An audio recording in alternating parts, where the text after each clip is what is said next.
Hello friends, welcome back to our channel. 30 days paleo diet recipes எல்லாம் பார்த்துட்டு வரோம். இன்னைக்கு 14th day ஃபுல்லா வெஜ் recipes தான் பார்க்க போறோம். இன்னைக்கு என்ன இன்ட்ரெஸ்டிங்கா செஞ்சிருக்கேன்னு பார்க்கலாம் வாங்க.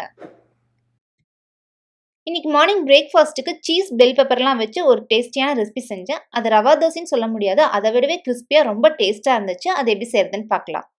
ஒரு நான்ஸ்டிக் தோசைக்கல்ல சீஸ் ஸ்லைஸ் வந்து எடுத்துக்கலாம். சீஸ் ஸ்லைஸ் இல்லைன்னா நீங்க இருக்கிற சீஸைவே தின்னா ஸ்லைஸ் பண்ணி கூட எடுத்துக்கலாம். இந்த சீஸ் ஸ்லைஸ்க்கு மேல கலர் குடமிளகாய் சின்ன சின்னதா கட் பண்ணி வச்சிருக்கேன். அதை எடுத்துக்கலாம். உங்களுக்கு பிடிச்ச பாலியோ வெஜிடபிள்ஸ் எது வேணாலும் சேர்த்துக்கலாம். இதுக்கு மேல சில்லி ஃப்ளேக்ஸ் கொஞ்சமா ஸ்ப்ரெட் பண்ணி விட்டுக்கலாம்.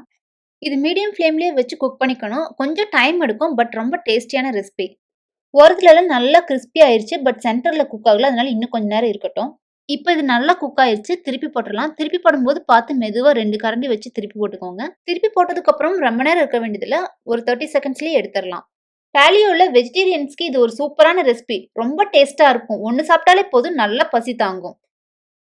லஞ்சுக்கு லெமன் ரைஸும் கீரை பொரியலும் எப்படி செய்யறதுன்னு பார்க்கலாம். லெமன் ரைஸ் செய்யறதுக்கு ஒரு பேன்ல 1 ஸ்பூன் தேங்காய் எண்ணெயும் 1 ஸ்பூன் நெய்யும் சேர்த்துக்கலாம். எண்ணெயும் நெய்யும் காஞ்சதுக்கு அப்புறம் 1/4 டீஸ்பூன் அளவு கடுகு, 1/4 டீஸ்பூன் அளவு சீரகம் சேர்த்துக்கலாம். அடுத்து 2 பல் பூண்டு சின்ன சின்னதா கட் பண்ணி கொஞ்சம் கருவேப்பிலையும் சேர்த்துக்கலாம். 2 காஞ்ச மிளகாய் இது கூட சேர்த்துக்கலாம். 1/4 டீஸ்பூன் அளவு மஞ்சள் தூள் சேர்த்து நல்லா ஃப்ரை பண்ணி எடுத்துக்கலாம். இதெல்லாம் நல்லா ஃப்ரை ஆனதுக்கு அப்புறம் குக் பண்ண காலிஃப்ளவர் ரைஸை வந்து இதுல சேர்த்துக்கலாம். இந்த ரைஸுக்கு தேவையான அளவு சால்ட் சேர்த்து நல்லா மிக்ஸ் பண்ணி விட்டுக்கலாம்.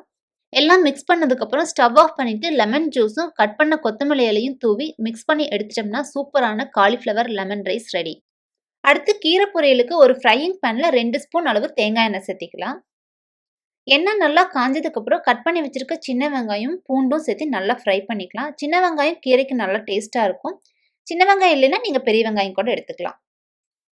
வெங்காயம் பூண்டெல்லாம் நல்லா ஃப்ரை ஆனதுக்கு அப்புறம் கட் பண்ணி வச்சிருக்க கீரை இதுல சேர்த்திக்கலாம்.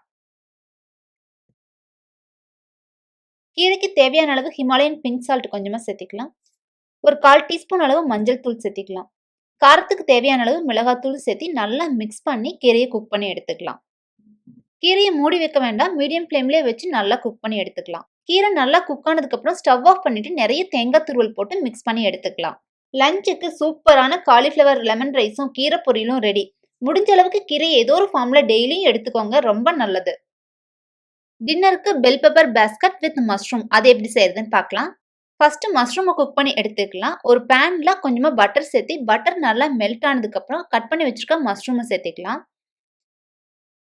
இது கூடவே ஹிமாலயன் பிங்க் சால்ட் 1/4 டீஸ்பூன் அளவு மஞ்சள் தூள், காரத்துக்கு தகுந்த மாதிரி மிளகுத்தூள் இதெல்லாம் சேர்த்து நல்லா மிக்ஸ் பண்ணி வச்சுட்டு மீடியம் ஃப்ளேம்லேயே மஷ்ரூமை குக் பண்ணி எடுத்துக்கலாம். 2 குடமிளகாயை கட் பண்ணி உள்ள இருக்கிற விதையெல்லாம் ரிமூவ் பண்ணிட்டு இந்த மாதிரி எடுத்துக்கலாம். அடுத்து குக் பண்ணி வச்சிருக்க மஷ்ரூமை இதுல போட்டுக்கலாம். பாதி ஃபில் பண்ணதுக்கு அப்புறம் 2லயும் கொஞ்சமா துருவன சீஸ் போட்டுக்கலாம்.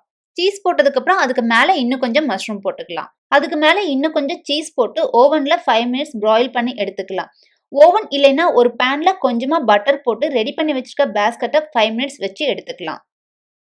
இதே மாதிரி ஹெல்த்தியான ரெசிபிஸ் எல்லாம் இன்ட்ரெஸ்டிங்கா செஞ்சு சாப்பிட்டு உங்களோட ஃபீட்பேக்கை கமெண்ட் செக்ஷன்ல சொல்லுங்க. Health is wealth. ஹெல்த்தியா சாப்பிடுங்க, வெல்த்தியா இருங்க. இந்த வீடியோ பிடிச்சிருந்தா லைக் பண்ணுங்க, ஷேர் பண்ணுங்க.